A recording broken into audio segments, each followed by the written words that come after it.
Hello GB Mates, welcome back to GB Technology Zone on the Map Session bersama kami Stella dan Natalia. Wah Nat, udah lama nih kita nggak ngobrol dengan narasumber IT profesional di GB on the Map Session ini. Iya nih, udah ada 3 bulan kali ya sejak pertama kali PPKM level 4 diterapkan. Nah akhirnya hari ini kita punya kesempatan untuk kembali sharing bersama dengan IT profesional dari BTPN Syariah, yaitu Bapak Dirgantara. Yuk kita lihat profilnya Pak Dirgan GB Mates. Pak Dirgan adalah seorang profesional IT yang saat ini menjabat sebagai IT Infrastructure Hub pada Bank BTPN Syariah.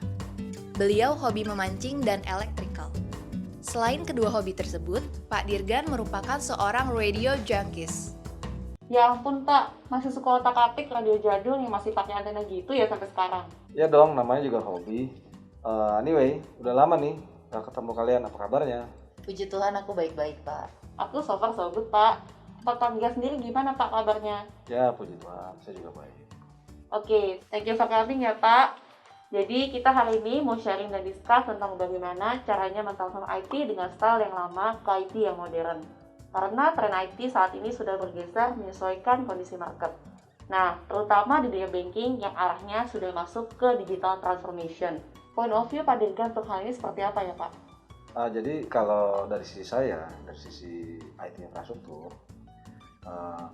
guna mensupport bisnis, bahwa IT infrastruktur berubah, bertransformasi supaya mempercepat infrastruktur yang kita melayani kebutuhan bisnis.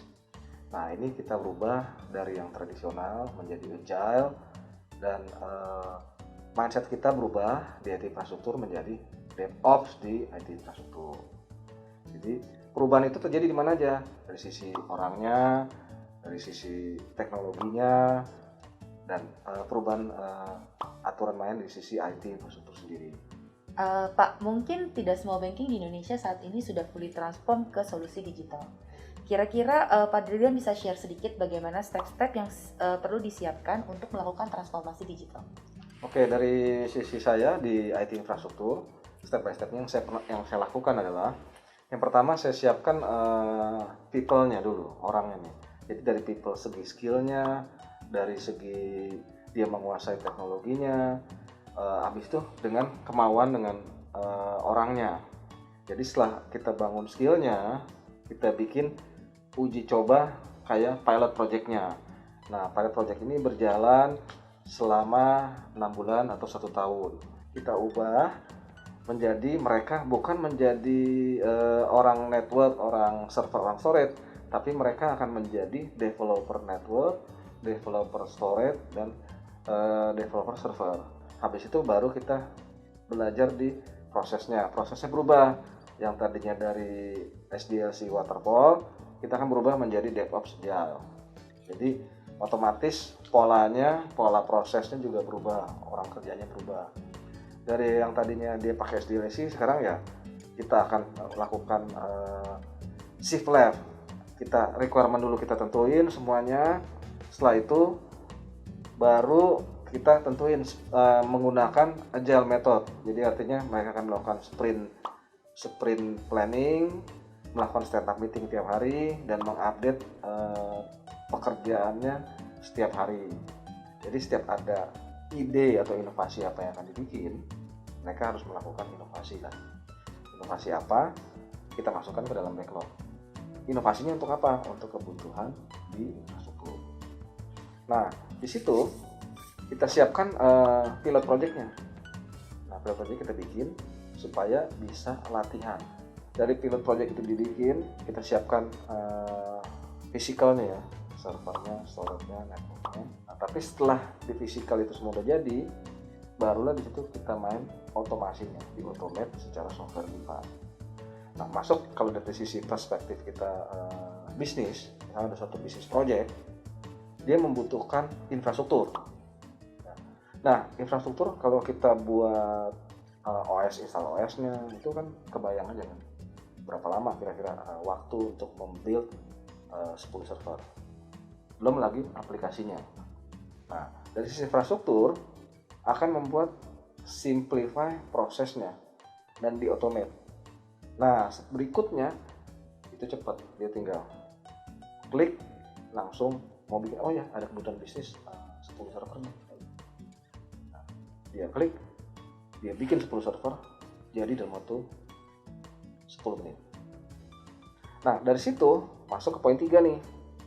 Poin 2 tadi, poin 1 udah people, poin 2 prosesnya, poin 3 toolsnya. Nah, toolsnya kalau servernya sudah ada dalam satu software defined, kan pastinya kan harus dimonitor kan, dimonitoring. Nah, ini yang toolsnya nih, monitoring toolsnya. Disinilah IT infrastruktur berinovasi kembali.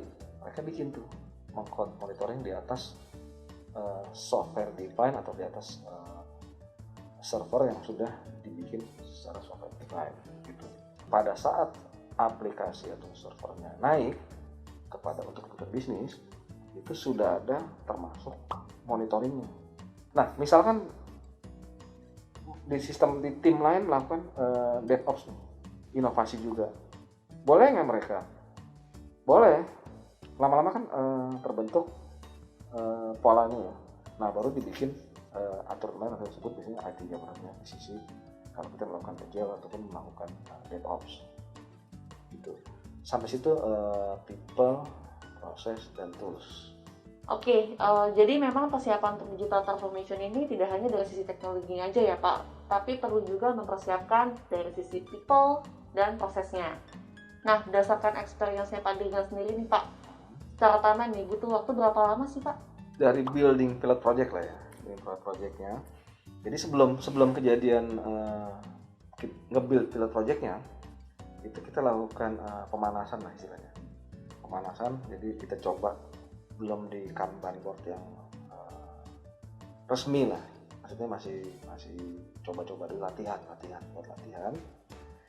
Itu dimulai dari yang basic, mereka belajar dari sprint 0 sampai sprint 15. Jadi 15 kali 2 minggu ya, 2 minggu sekitar segitu, sudah lama. Terus kita belajar di situ, nah baru hampir 1 tahun kali ya, 1 tahun setengah udah jalan, sudah solid, sudah solid. Nah, tinggal adjustmentnya adalah ke tim lain, masuk yang namanya building pilot project yang beneran. Untuk pilot project itu untuk menjadikan production itu kira-kira 6 bulan sampai 8 bulan sudah cukup. Mereka tinggal ikutin prosesnya, jalan bagus, normal, tinggal ngulang lagi, buka backlog baru sesuai dengan kebutuhan bisnis. Jadi secara total timeline itu kurang lebih 2,5 sampai 3 tahun ya Pak ya? Iya, kira-kira segitu. Oke, anyway, tumbenin yang mati belum muncul-muncul. Nuwun sewu, Mbak E dan Pak Dirgan. Aduh, maaf, tadi aku mau masuk nggak enak. Tadi tuh sempet dengar agile gitu ya, sama transport apa tuh ya, transportasi kayak macem bis buat pulang kampung gitu Mbak E.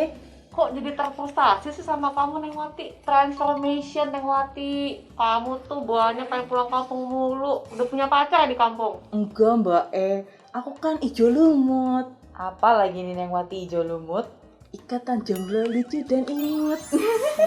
Ya, terserah apa kata kamu deh ya Neng Wati ya. Jadi Neng Wati yang hijau lumut, hari ini menunya ada apa aja Neng Wati? Nah, Neng Wati bawain kue-kue estetik dan juga es kopi spesial buat Mbak E dan Pak Dirgan.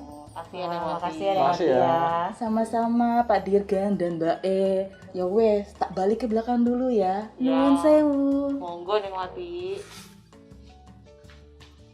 Setelah transformasi digital ini Pak, sebenarnya benefit apa aja sih yang dapat dirasakan? Jadi benefitnya tentunya yang pertama dari sisi bisnis ya. Jadi bisnis kan butuh time to market, speed. Nah, yang pertama kita mau dari sisi kita mau membantu bisnis untuk mempercepat proses kebutuhan infrastruktur untuk kebutuhan bisnis. Itu yang pastinya. Nah, yang kedua di sisi IT sendiri. Jadi pembelajaran perubahannya tentunya mereka harus mengupgrade skillnya. Nah, skillnya itu kan tentunya untuk knowledge pribadi masing-masing dan untuk kebutuhan perusahaan, mencakup kebutuhan perusahaan lah gitu.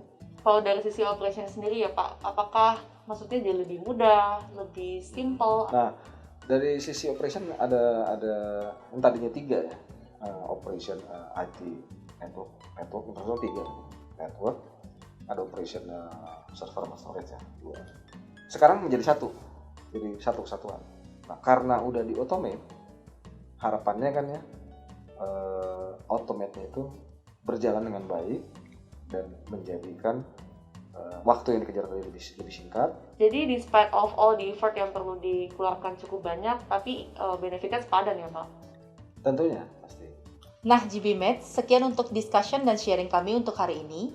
Hopefully apa yang kami sampaikan boleh menambah insight dan informasi untuk kita semua. Thank you for your support and see you on the next GB on the Map session.